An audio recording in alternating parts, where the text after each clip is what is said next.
Hello students, good morning. Myself Gunnam Mangnade. Student, हम लोग आज जो पॉइंट डिस्कस करने जा रहे हैं, आज जो न्यूमेरिकल डिस्कस करने जा रहे हैं वो है मॉलिक्यूलर बेसिस ऑफ इनहेरिटेंस के रिलेटेड।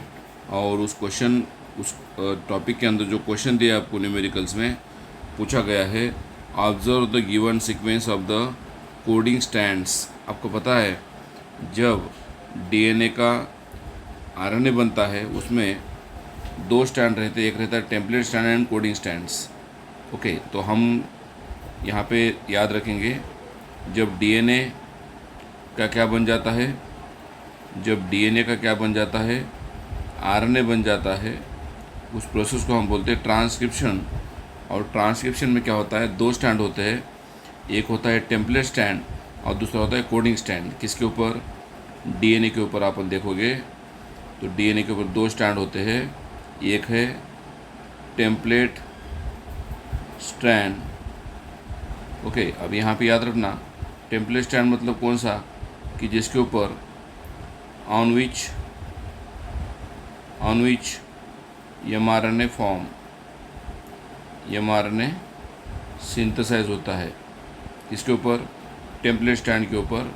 और टेम्पलेट स्टैंड के अपोजिंग जो दूसरा स्टैंड है that is called as coding stand. और कोडिंग स्टैंड को हम क्या बोलते हैं? कोडिंग स्टैंड इस क्या करता है, ये कॉपी करता है टू किसकी? एमआरएनए की। Okay, coding stands. तो आपको यहाँ पे क्वेश्चन में क्या पूछा है, observe the given sequence of the coding stands from the transcription unit.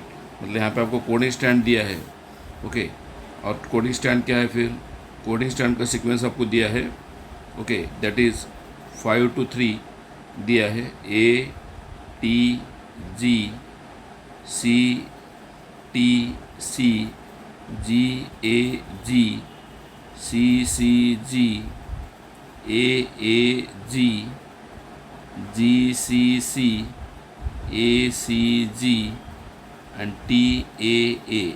मैंने अभी जस्ट क्या बोला आपको कि कोडिंग स्टैंड एक ऐसा स्टैंड है कि जो एमआरएनए को कॉपी करता है ना। ओके, तो क्या बोला उन्होंने, the mRNA synthesize by this transcription unit. तो मैंने बोला टेम्पलेट स्टैंड के ऊपर एमआरएनए बनता है एक्चुअल, और कोडिंग स्टैंड में क्या होता है, फिर सीक्वेंस जो है कोडिंग स्टैंड का और एमआरएनए का जो है सेम है। सो कोडिंग स्टैंड के ऊपर क्या हो रहा है, एमआरएनए सिंथेसाइज हो रहा by this transcription unit will code for how many amino acid. तो आपको क्या करना पड़ेगा, अभी कोडिंग स्टैंड से आपको निकालना पड़ेगा एमआरएनए। तो फिर अगर ये कोडिंग स्टैंड है ऊपर का, ये सीक्वेंस किसका है, कोडिंग स्टैंड का, तो उससे एमआरएनए क्या बन सकता है उससे क्या बनाएगा, एमआरएनए बनाना है आपको। तो कोडिंग स्टैंड से एमआरएनए बनाने के लिए आपको एक इम्पोर्टेंट थिंग क्या है, जहाँ जहाँ पे थाइमिन है वहाँ वहाँ पे आपको यूरिक एसिड डालना पड़ेगा, क्योंकि आपको पता है बाय द रूल क्या है, कोडिंग स्टैंड और एमआरएनए का जो स्टैंड का डायरेक्शन है वो भी सेम है ना, दैट इज 5 to 3 है। तो जहाँ जहाँ पे थाइमिन है वहाँ वहाँ पे मुझे क्या डालना पड़ेगा, यूरेसिल डालना पड़ेगा, यूरेसिल ऐड करना पड़ेगा। तो 5 to 3 में स्टार्ट कर रहा हूँ, क्या आएगा फिर ये एमआरएनए, ये ओके ए देन यू जी। आपको पता है ये स्टार्ट कोडॉन है, ये यू जी स्टार्ट कोडॉन है। देन सी यू सी दूसरा कोडॉन है। देन जी ए जी, इसमें कुछ चेंज नहीं होगा, एज इट इज़ है। देन सी सी जी, इसमें भी कुछ चेंज नहीं है। देन ए जी, इसमें भी कोई चेंज नहीं है। देन जी सी सी, इसमें भी कोई चेंज नहीं है। देन ए सी जी, इसमें भी कोई चेंज नहीं है। बट लास्ट में अगर देखोगे दैट इज़ टी की जगह पे यू आएगा, दैट यू ए। और आपको पता है यू ए जो 3n की तरफ है उसको हम बोलते हैं स्टॉप कोडॉन ना। किसको? यू ए को हम बोलते हैं स्टॉप कोडॉन। वैसे स्टॉप कोडॉन आपको पता है 3 है, U A G and U G A. तो ये स्टॉप कोडॉन है। तो stop codon not code for any amino acid, या प्रोटीन सिंथेसिस के लिए भाग नहीं लेता। कौन? Stop codon. तो बात कितने रहे फिर, अभी कितने रिमेनिंग कोडॉन रहे, फिर कोडॉन जो है बाकी कितने रह गए। स्टॉप कोडॉन प्रोटीन सिंथेसिस नहीं करता, स्टॉप कोडॉन जो है एमिनो एसिड के लिए कोड नहीं करता।